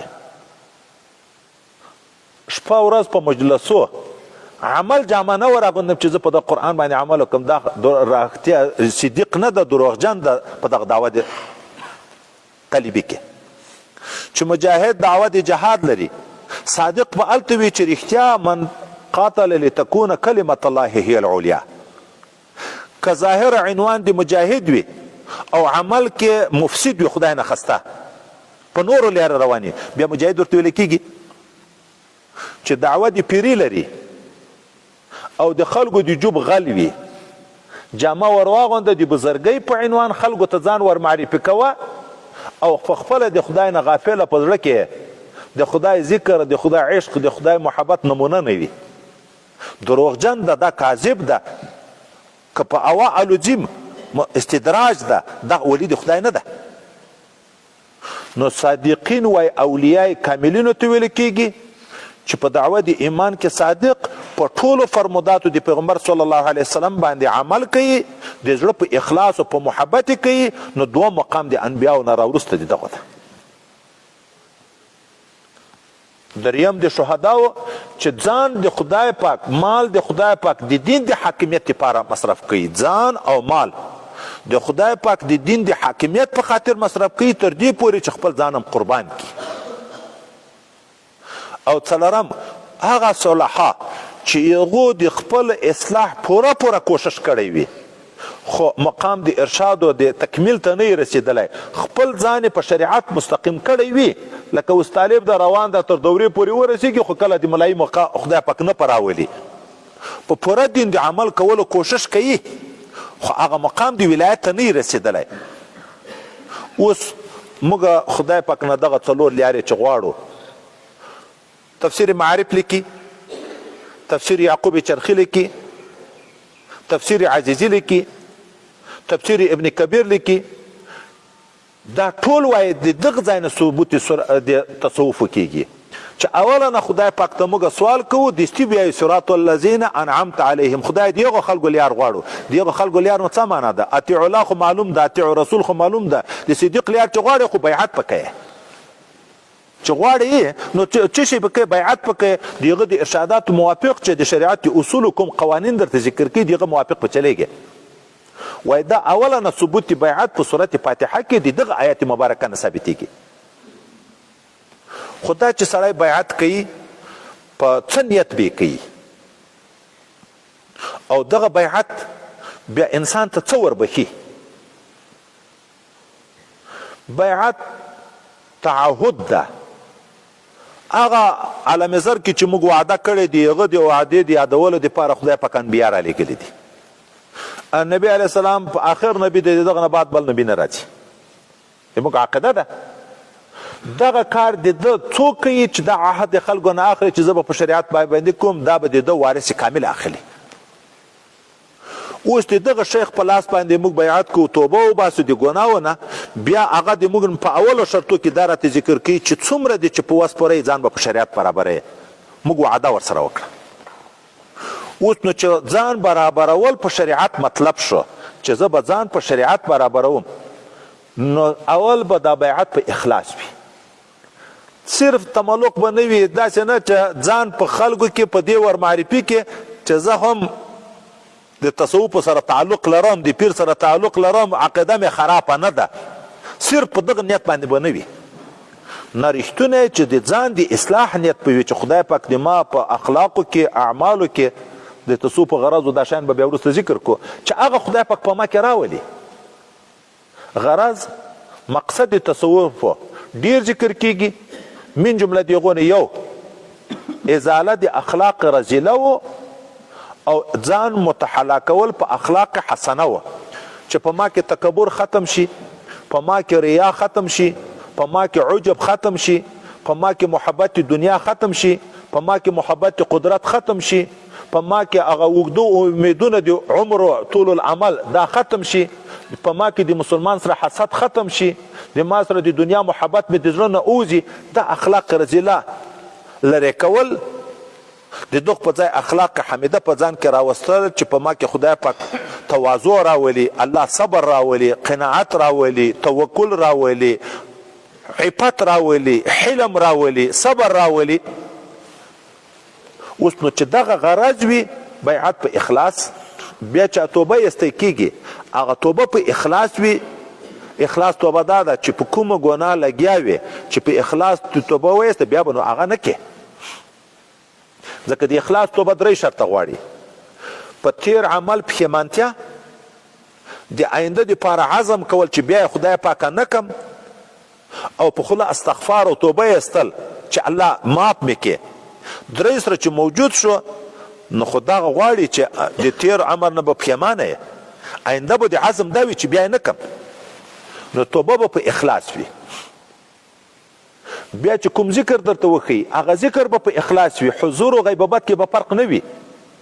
ذکر د موږ په زړه کې ده، زړه مو د الله تعالی د نظر ځای ده، د الله تعالی نه خو پټیږي نه، پټ او ښکاره نه. په ټولو اوقاتو کې چې راته حکم دا ده چې بیا به په هر حال کې ذکر کوې، نو خو په ذکر کې چې مخلص وي په لارې ځم ذکر کوه. موږ دا ضایع اوقات، زه ملګري ته ډېر دا وایم، ملا د عذر دا کوي چې زه کتابونه مې ډېر دي په مطالعو لګیا یم، په درس لګیا یم، وظیفو ته وخت نه لرم. طالب دغه عذر کوي. مجاهد وي چې زه په جهاد لګیا یم، دغه عذر کوي. په ذکر کې عذر قبول ده. حضرت ابن عباس رضی الله عنه عبادات دو قسمه دي. بعضې هغه عبادات دي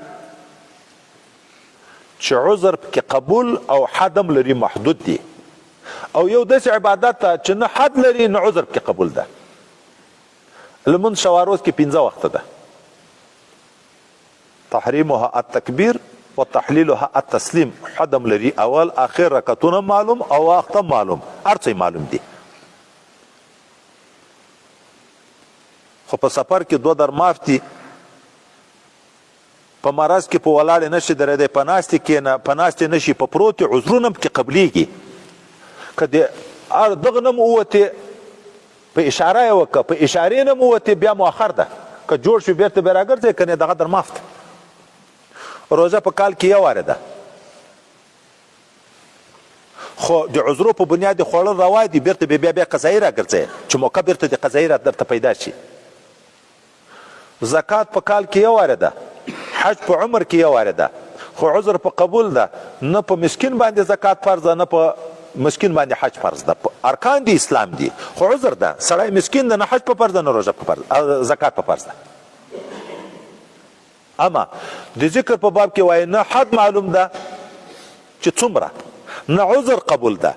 ولی ابن عباس رضی الله عنه کله خدای پاکې اذکر الله قیاما وقعودا وعلى جنوبکم، په ولاړ ذکر کوي، په ناست ذکر کوي، په پروت ذکر کوي. د انسان عمومي احوال چی دي؟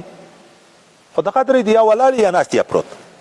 او کله داسې وي یا ایها الذین آمنوا اذکروا الله ذکرا کثیرا، ای مؤمنینو الله ډېر یادوئ. ډېر څه معنی؟ په ولاړې، په ناستې، په پروتې، په سفر، په حضر، په صحت، په مرض، په مسکنات، په مړښت، په وچه، په دریاب، په شپه او په ورځ، په هر حال کې. داسې وخت شته چې الله غفلت ته موږ پرېږدي؟ اجازه وکړي چې غافله شه د الله نه. خو چې خوراک کویم الله په یادوه، بسم الله ورته وایه، په سنت طریقه باندې کوه، چکا کویم، رفتار کوي، پروتی کوي، هر حال خپل خپل طریقې لري که نه لري. عذرونه مزرونه نه دي قبول. او ورسره به بیا صحبت د مشایخو وي، خو هغه صحبت به په ادب، په محبت، په اخلاص وي. ډېر خلک بیعت وکړي، په بیعت کې کلونه کلونه تیر کړي، لیکن اثر نه ورته پیدا کېږي. بیا کله شکایت وکړي موږ ته ملایان غټ غټ دا وایي چې دومره کاله مې په تصوف کې وشو خو ما هغه حسد نه ورکېږي. صریحي راته ویلي دي په ما کې چې کوم طبیعتونه پخواني و هغه نه ورکېږي. اوس ما بیعت خو دې کړی، خو بیعت صحبت غواړي، صحبت ادب غواړي، محبت غواړي، هغه شته؟ د حضرت پیغمبر علیه السلام په صحبت کې منافقین ولې نه وسېده؟ د اولیاو سره ادب کې یو څه خبرې درته وکړم، د ځان په لحاظ نه وایم، په عمومي، ځکه چې څوک به د چا مرید وي، څوک به د چا مرید وي، د چا به چاته اراده وي آینده دپاره. د اولیاو په باب کې د ادب ډېر سخت باریک الفاظ راځي. حتی حدیث مبارک راځي اعرابي بیعت وکړو د پیغمبر علیه السلام سره، بیا یې تبې شوې. د مدینې منورې ابتدایي وخت کې هوا تبې ډېرې درلودې، او په اول وخت کې د اسلام د راوړلو د قبولي شرط دا و چې هجرت به هم کوي، راځي به مدینې منورې ته. دغه کوچي چې تبې شوې راغی پیغمبر علیه السلام ته وی عقل دی بیعتي، ما بیعت بیرته راپسخه که. نبي علیه السلام څه نه ورته ویلې. سبا بیا راغی پیغمبر علیه السلام څه نه ورته ویلې. ولې؟ اقاله روا وه، خو اقاله خو عن الاسلام راځي چې سیده بیرته لاړ شه، کافر شه. بله ورځ هغه سړی لاړ، ایمان یې پرېښی، خدای مو دې وساتي، کافر شو. نبي علیه السلام ویلې مدینه منوره لکه د آهنګر د پخ نغری داسې ده، د اوسپنې زنګ سوځي، په مدینه منوره کې منافقینو دا نشي اوسېدی. د ده حدیث مبارک په هغه کې محدثین کرام لیکي، وایي د ده خیال دا و چې بیعت لکه د نبي علیه السلام په اختیار و، دا اقاله به هم د ده په اختیار وي. وایي نه، تصوف وایي د دغه کې حدیث نه اخلي، بیعت په اختیار د پیر ده، که چاته یې ورکوي که یې نه ورکوي، څوک یې مجبوره کوی نه شي. خو ساتنه او نه ساتنه دا به په اختیار د مرید کې ده. که ده د شرایطو موافق زندگی کړه، بیعت شته، که نه بیعت ختم. او بعضې محدثین د دغه حدیث په تشریح کې لیکي چې د ده حدیث ته معلومیږي که چا په خپل شیخ په زړه کې اعتراض وکړم بیعت مات ده. په زړه کې اعتراض وکړم بیعت مات، ګاډ به ورسره اوسېږي خو فیض بیا نه ورځي. وایي توبه او تجدید به ضرور ده چې کوي به. حضرت پیغمبر علیه السلام ته یو دعوګیر د اسلام، یو یهودی په یو دعوه کې راغله، حق په جانب د یهودي و. اولا نم یهودي ورته ویل پیغمبر علیه السلام د تاسې په پیغمبر به فیصله وکړو. دا منافق ورته ویل چې نه تاسې په مشر، ځکه دغه خیال و چې زه خو یم په غلطه او رشوتونه به هلته تېر کړم. پیغمبر علیه السلام فیصله وکړه، حق د یهود په جانب شو. چې باندې راووته دا دعوګیر د اسلام په دروغو، دغه ورته ویل چې زه دا فیصله نه منم، درده ورشه حضرت عمر ته. ځکه حضرت عمر رضی الله عنه خو د کفارو په مقابل کې ډېر سخت دریځه و. د خیال دا و چې د سخت دریځي به نو دا معنی چې که حق که ناحق دي ما به ملګری کېږي. د هغه خو دا معنا نه وه.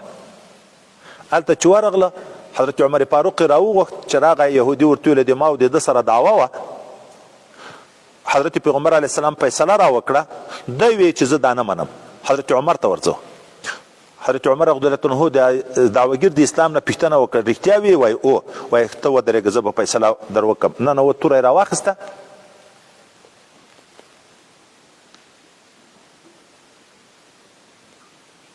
نه وایي د هره ورځ به نه وایي، نه وایي دا بیان دېغ سر نه را روانې دی ټولو په ولې باندې په دا تکلیف د قرآن شریف بیادبي چې اخر کې راځي، اخر کې به کښېني، مخته طرف ته هغه سړک کوشش مه کوي. نو حضرت عمر صاحب ووایي دا منافق مردار یې کړو. خلکو چرچه ګډه کړه چې مسلمان یې مړ کړو. خدای پاک آیتونه نازل کړه فلا وربک لا یؤمنون حتى یحکموک فيما شجر بینهم. بیا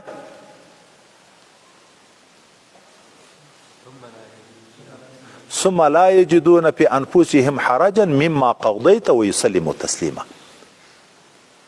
په ظاهره خو تسلیم د نبی علیه السلام سره وشو، انکار چیرې و؟ په زړه کې. خدای پاک نفي د ایمان وکړه که نه وکړه؟ دا نه د مؤمن چې په زړه کې اعتراض د تا په فیصله باندې وکړي تسلیم نشي، دا نه د مؤمن. اوس نو دا چې وایي په خپل شیخ اعتراض راغی، چې په زړه کې اعتراض راغی، یو ګورې شک لرې کول دی، یو اعتراض د دغه کې فرق ده. انسان د کله به یو پیر داسې عمل کوي چې د تا په خیال به د شریعت خلاف درځي، شک درته پیدا شو، د هغه طریقه بیا دا کولی ده چې ازاله د شک وکړه. اول که خپله ملای کتاب وګوره، د دغې مسلې د جواز و نه جواز دلایل ځان ته معلوم که، که نه بل عالم ته ورشه د هغه نه پوښتنه وکړه چې دا مسله څنګه ده. که بل عالم جواب نه که درکو، بیا د پیر ته پوښتنه وکړه، داسې مه چې ته داسې ولې کوې، د یو مسلې په شکل پوښتنه وکړه. هغه که شرعي دلیل ورته معلوم و، د هغې مسلې جواب درکړي، تا ته به قناعت حاصل شي چې دا خو ما خیال دا و چې ناروا ده، خو دا خو روا ده. او که نه ده ته به تنبیه شي، دی به ځان ته پام شي چې په دغه عمل خو زه لګیا یم، دا خو هغه د شریعت کې جواز نه لري، دا خو خیرخواهي ده. داسې نه چې مقلد محض چې دی څه کوي ته به یې منې. خو دا معنه چې بې د دې نه چې د تا دپاره حجت شرعي نشته، تعجیل کوي په اعتراض کې. حضرت خضر علیه نبینا علیه السلام، حضرت موسی علیه نبینا علیه السلام واقعات چې تفصیلي وګورو، د تقصیر ځای صرف دغه و چې حضرت موسی علیه نبینا علیه السلام تلیوار په پوښتنه کې وکړه. که نه ده ته خو شرعي دلایل موجود و، خو ده باید پوښتنه کړې وای چې هغه دلایل ورته ویلې، بیا تسلیم شو که نه، قناعت یې وکړه که نه وکړه. نو وایي دا چې بیعت په اخلاص وي، توبه په اخلاص وي، ذکر په اخلاص وي، بیا صحبت شیخ سره په ادب وي، نو بیا هغه غرض چې د تصوف د خدای پاک ورته پیدا کوي، ځکه په صحبت کې اثر ده. موږ ته حدیثو کې راځي، حضرت پیغمبر علیه السلام یې څوک چې د اوښانو سره اوسیږي دغه انسان کې تکبر راځي، څوک چې د میږو سره اوسیږي په هغه انسان کې عاجزي راځي. د یوې ورځې په شپني نه ګرځېده. زه دا ملګري ته وایم چې په هغه وخت کې خو دا غټ موټران نه وه، چې په اوښ کې تکبر ده، د غټو بسو والا د کنکیو په موټرو یې دغسې ورخیجي. تاسې فکر کړی که په ټانک کې سپور شي هغه خو نو بیا بیخي دنیا نه ویني،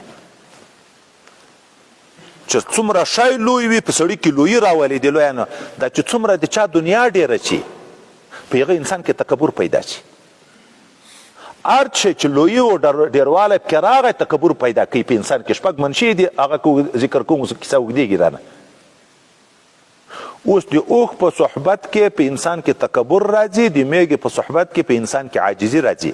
صحبت دائمدار. و انسان چې د خپل جنس ته چې د نیکو خلکو سره اوسیږي، چې یو څو شپې په اخلاص او په ادب اوسیږي، دستي به هغه صفت پتا کې پیدا کېږي. موږ طالبي زندگی کې خپل ملګرو کې لیدلی دي چې سړی د داسې طالبانو سره په کمره کې واړوي چې هغه طالبان محنتي وي، مطالعه ښه کوي، دا لټ طالب هم ورسره محنتي شي. خو که یو ښه قابل محنتي طالب د لټانو سره واړوي، یوه ورځ، دوه ورځې، درې ورځې او پنځه ورځې به هغه خپل عادت موافق مطالعه وکړي، خو وروسته د دوی د غږېدا نه دی متاثره کېږي. هغه هر ساعت چای پخوه، هر ساعت مجلس کوه، هر څه درځي د باندې چکر ووایي، دا روغ طالب هم لاړ چې ورسره ختم شي. چې درې ورځې چرسیانو سره کښېنې، اتاب هم د چرسو شوق پیدا شي. دا پوډریان ما بله ورځ هم ولیده، دا بازار ته ډک ده. پخوا و، خو یو ځای کې دوه پیدا شي، درې ملګری بله ورځ بیا ورسره زیږولی، بیا څلورم زیږولی، بیا پنځم زیږولی. په هر صحبت کې اثر ده. اوس نو چې د نیکو صدیقینو لیار غواړي، چې د هغه په طبیعت کې تواضع ده، ته چې په محبت په ادب د ده سره اوسېږي، تا په طبیعت کې به تواضع راځي. چې په هغه کې اخلاص ته پتا کې به اخلاص راځي. چې په هغه کې د دنیا سره د دیندارو خلکو سره محبت ته د تا به د دیندارو خلکو سره محبت راځي. چې د هغه د دنیا سره د زړه تعلق نشته، بې رغبتي ده، د تا به په دنیا د زړه راقطع کېږي، بې رغبتي به راځي. موږ روزانه په هر رکعت کې خدای پاک ته سوال کوو چې الله ته د هغو خلکو لیار راوښیې چې تا ته مرسي خو ورسره به پرهیز هم کوې بیعت وکړو بیا په ختم کې یا د نیکو خلکو په مجلس کې ټول مجموعه په شواروز کې 1 غنټه تېره کړو مثلا هر وخت خو ویم نه خو چا ویم 1 غنټه یي دا نور عام مجلسونه عام صحبتونه دي موږ د چا سره یي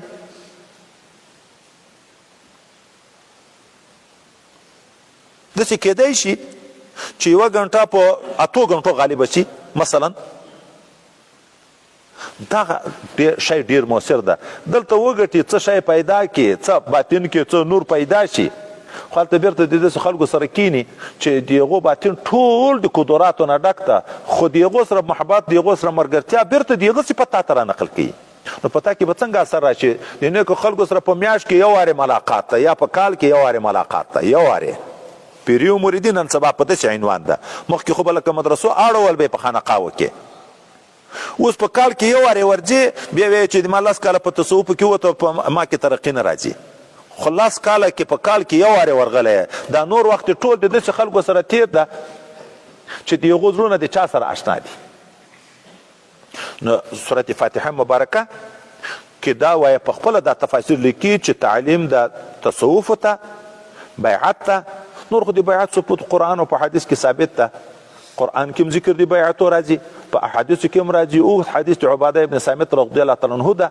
صحابه مبارکان ناست دي نبی علیه الصلاة والسلام ورته وایي تاسو د ما سره بیعت وکړئ په دغو شرطو باندې بیا که چا په دغو شرطو وفا وکړه اجر یې په الله ده چې الله به جنت ورکوي خو که چا وفا ونه کړه که خدای پاک په دنیا کې عذاب ورکو امید ده چې په آخرت کې به عذاب نه کوي خو که په دنیا کې عذاب ورنکو نو ذات حال متردد ده چې که خدای پاک خوښه و د عذاب ورکوي که نه یې معافي کړي قرآن او حدیث دواړه په دغه باندې ناطق بیا به د هغو مجلسونه ځای په ځای باندې نور هم کوو اهدنا الصراط المستقیم خدای پاک موږ ته وښیه لیاره برابره صراط الذین انعمت علیهم لیار د هغه کسانو چې تا نعمتونه کړي دي په دې باندې چا 4 ډلې دي انبیا صدیقین شهدا اولیا صلحا کوم نعمتونه یې پیغو کړي نعمتونه 2 قسمه دي یو نعم عامه یو خاصه کافر هم الله پیدا ده مسلمان هم الله پیدا ده کافر ته روزي الله ورکوي مسلمان ته ورکوي کافر ته اولاد الله ورکوي مسلمان ته ورکوي کافر ته قدرت الله ورکوي مسلمان ته ورکوي دا نعمتونه خو عام دي انس او جن خو څه کوي حیواناتو ته ورکوي دا نعم عامه نه دي مراد دا خو په ټوله دنیا دي معلومیږي یو خاص نعمتونه دي په دغو ټولو ډلو نو د یغو خلکو خدای پاک زلیار غواړم چې تا خصوصي نعمتونه دي په او خصوصي نعمتونه چی دي انبیاء ته خدای پاک تجلیات ذاتیه دائمه بلا واسطه نصیب کوي د خپل ذات انوارات او تجلیات په دې باندې دائمي وي او په منځ کې واسطه بل انسان نشته اول فیض دی ته وي بل پورته دیغه نه بل څوک نشته دائمي وي او بلا واسطه وي صدیقین هغه دي چې یغو ته تجلیات ذاتیه دائمه خو په واسطه د پیغمبر علیه السلام شهدا چې دي یغو ته تجلیات آنیه دائمی نه د شهادت په وخت کې کومه هغه حدیث ته وګورو چې دا دی بار بار تمنا کوي چې خدای بیا مې شهید کې بیا مې شهید کې چې جنت هم لاړ چې بیا وي چې بیا مې ژوندی کې بیا مې شهید کې وایي دا د شهادت په وخت کې یو خاص تجلیات دته پیدا شي چې هغه په هیڅ وخت کې ده نه ولیدلې خدای یو خاص عام ده دائمي نه دي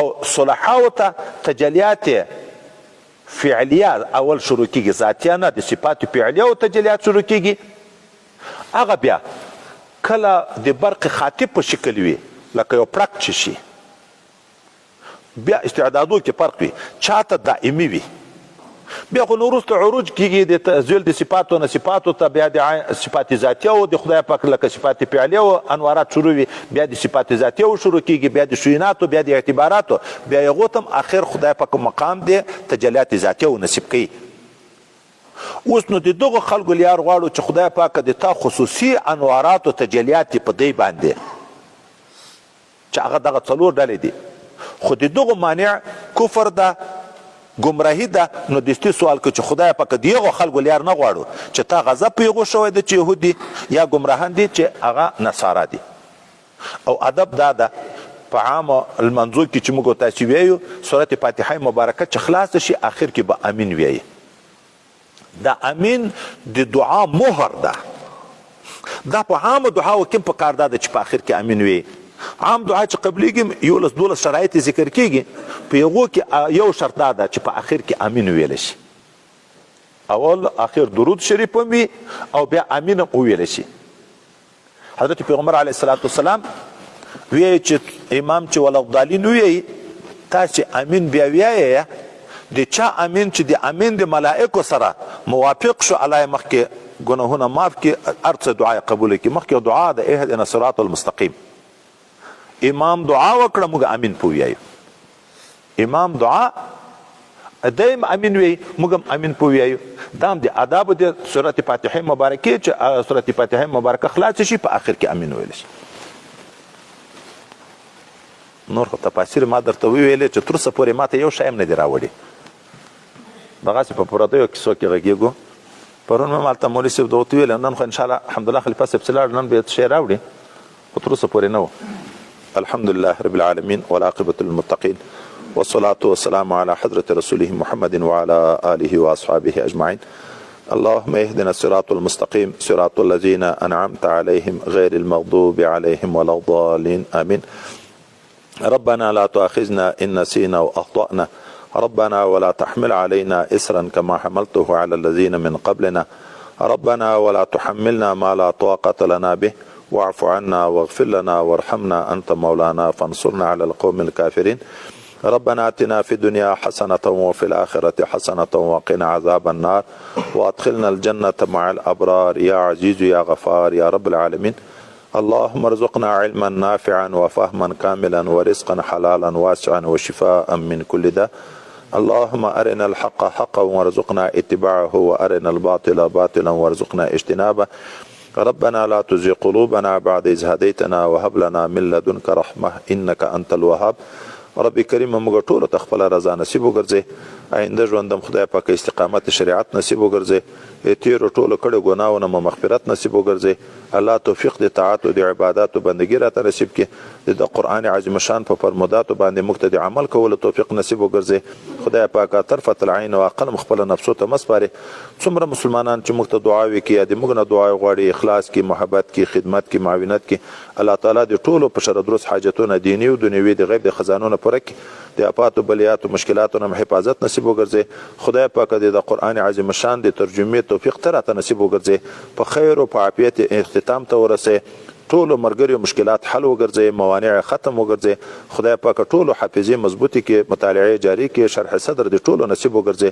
موږ د پاره خدای پاک ذریعہ د خپل قرب او د خپل دوستۍ وګرځي. الله دغه صراط مستقیم باندې موږ روان کې الله تعالی ته موصل کې د تا د جنت لایق مو وګرځي. طرفه العین او قلم خپل نفسو ته مسپاري. په هر عمل کې خدای پاک اخلاص او د تا رضا نصیب کې الله تعالی د اسلامي حکومت په اسلامي چوکاټ کې دائم او ثابت وګرځي. موږ د مشران او نیتونه صفا کې خدای پاک غیبی نصرتونه وکي حفاظت وکي. کشران او مشران ته توفیق د نعمت عظما چې د اسلامي نظام د دغه شکرانه توفیق خدای پاک نصیب وګرځي. الله طرفه العین او قلم خپل نفسو ته مسپاري. اللهم انك عفو كريم تحب العفو فاعف عنا. اللهم اغفر لنا ولوالدينا ولاساتذتنا ولمشايخنا ولتلاميذنا ولإخواننا ولأخواتنا ولأخوالنا ولخالاتنا ولأعمامنا ولعماتنا ولأزواجنا ولذرياتنا ولأصهارنا ولجميع المؤمنين يوم يقوم الحساب. ربنا لا تزغ قلوبنا بعد إذ هديتنا وهب لنا من لدنك رحمة إنك أنت الوهاب.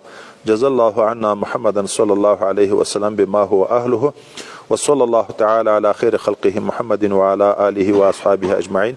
سبحان ربك رب العزة عما يصفون وسلام على المرسلين والحمد لله رب العالمين. آمين يا رب العالمين.